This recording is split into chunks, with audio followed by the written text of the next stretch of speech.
Assalamualaikum warahmatullahi wabarakatuh. Alhamdulillahirabbil alamin. Wassalatu wassalamu ala asyrafil anbiya'i wal mursalin wa ala alihi wa sahbihi ajma'in, amma ba'd. Sahabat kaum muslimin rahimakumullah. Kita melihat ada seorang anak di dalam rumah. Tidur bahkan sampai subuh kesiangan. Lalu tiba-tiba api menyala di dalam rumah tersebut. Tanda ada bahaya di rumah tersebut yang akan menghanguskan, menjadi terbakar rumah yang dihuni.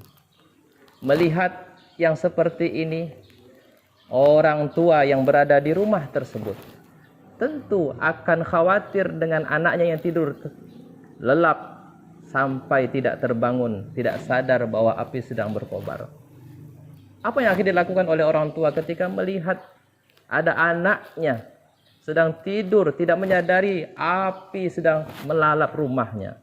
Tentulah orang tua yang paling pertama akan dia lakukan adalah membangunkan anaknya. Kenapa?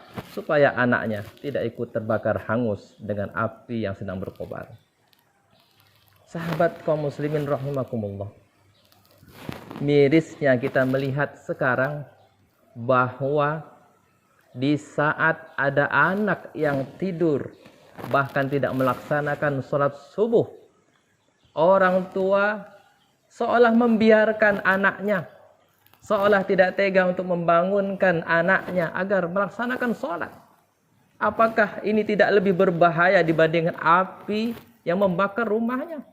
Padahal dengan anak tersebut dibiarkan tidak sholat, tentu akan mendapatkan ancaman dari Allah berupa siksanya, karena orang yang tidak melaksanakan sholat akan dihukumi berdosa sehingga di akhirat nanti akan mendapatkan siksaan Allah. Na'udzubillah min dzalik. Yang seperti ini justru dianggap biasa oleh orang tua, seolah ancaman siksa api neraka itu tidak lebih berbahaya daripada api yang berkobar, yang menghanguskan rumahnya. Maka sahabat, inilah peran kita sebagai orang tua.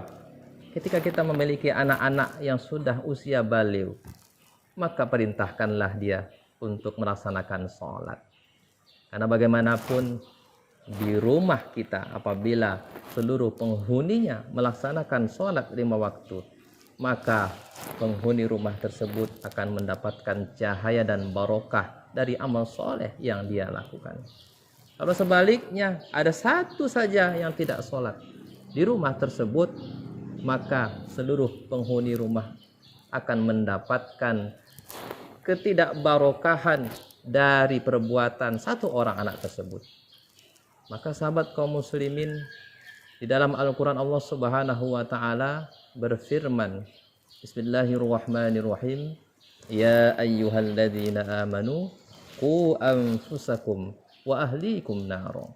Wahai orang-orang yang beriman, peliharalah dirimu dari api neraka, dan peliharalah juga anggota keluargamu jangan sampai tersiksa oleh ancaman Allah berupa neraka. Na'udzubillah min dzalik. Artinya peran orang tua tidak hanya sibuk memikirkan diri sendiri, menjadi orang yang ahli ibadah, menjadi patuh kepada Allah tanpa memikirkan anggota keluarganya.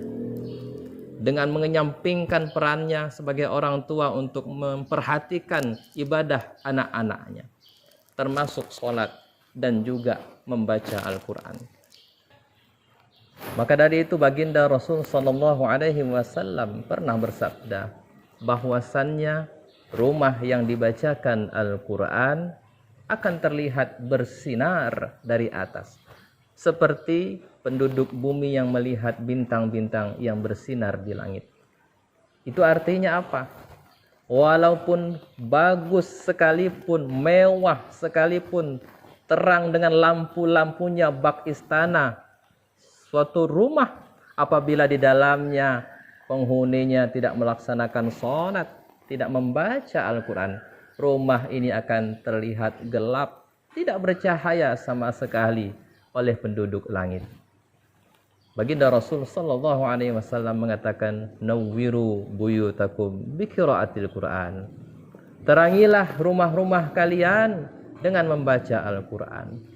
Karena rumah yang tidak dibacakan Al-Qur'an, kata Nabi, seperti kuburan. Dalam hadis lain disampaikan Rasulullah melarang kita jangan sampai rumah kita sepi dari Al-Qur'an. La taj'alu buyutakum maqabira. Janganlah kalian menjadikan rumah-rumah kalian itu seperti kuburan. Seperti kuburan artinya rumah tersebut sepi dari bacaan Quran. Angker, terkesan menakutkan. Karena tidak ada ayat-ayat Allah dibacakan di dalamnya. Maka Rasulullah SAW mengatakan ketika rumah tersebut dibacakan surat Al-Baqarah, maka setan pun akan pergi menjauh dari rumah tersebut. Inilah barokah dari membaca Al-Quran di dalam rumah. Kaum muslimin rahimakumullah. Maka dari itu rumah kita hendaknya kita jadikan surganya kita. Baiti jannati. Rumahku adalah surgaku. Dengan kita mengajak anak-anak kita, mengajak anggota keluarga kita untuk menyempatkan diri membaca Al-Quran minimal antara waktu maghrib dengan isya. Semua anggota keluarga kita haruskan untuk berkumpul duduk bersama. Tidak ada TV yang dihidupkan, tidak ada HP yang dipegang di waktu itu.